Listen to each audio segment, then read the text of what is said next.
Whitefish has spent most of the winter cheering on Maggie Voisin in her preparation leading up to the 2018 Winter Games, but the town also hosted a former Olympian in February to lead their Winter Carnival Grand Parade. MTN's Jack Ginsburg goes on special assignment to help tell us the story of Michael Edwards, an Olympic ski jumper who turned his unlikely childhood dreams into a reality.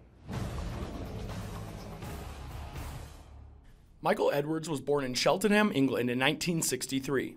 Edwards took a school ski trip one year and was fascinated with the sport ever since. And that was the start of a wonderful 40 years of skiing and having fun.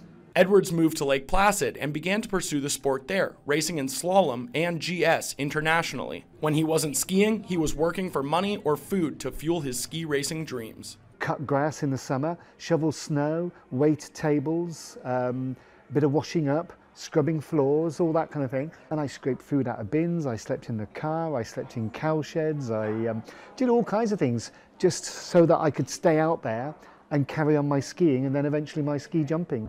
Eddie ended up making the switch from ski racing to ski jumping because of the lower cost.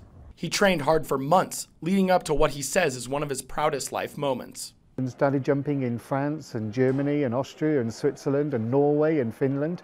And then finally I managed to qualify for the Olympic Games in Calgary in 1988 and became Britain's first and last Olympic ski jumper. Eddie competed in and finished last in both the 70-meter and 90-meter events. I knew that I wasn't going to do very well because I'd only been jumping for 20 months. Everybody else had been jumping for 20 years. However, fans loved him. His failures seemed to resonate with people around the globe. For me, just getting there was my gold medal, and I was going to enjoy every single second of being at those Olympic Games. He was cheered on throughout the games and after became a media celebrity, earning himself the nickname Eddie the Eagle. And having the crowd there, and they were just shouting and screaming and shouting, Eddie, Eddie. It was just incredible, and I'll remember it for the rest of my life. Since the Games, Eddie has been traveling the world, participating in various ski-related events.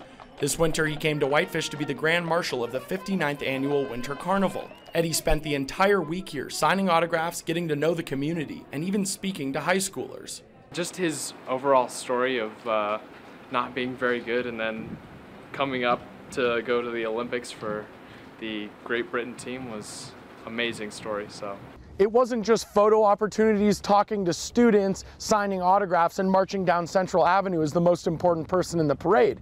Eddie the Eagle also got to do some skiing up here on Big Mountain with a fellow competitor from the 1988 Games, Whitefish's own Hillary Lind. Lind and Edwards carved up the mountain for a few hours and reminisced on the 1988 Calgary Games.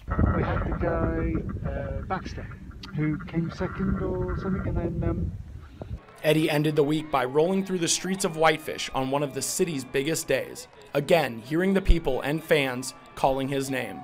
Jack Ginsburg, MTN News, Whitefish. And there's also a film about Eddie that was released in 2016. It stars Taron Egerton in the title role, along with other big names like Hugh Jackman and Christopher Walken.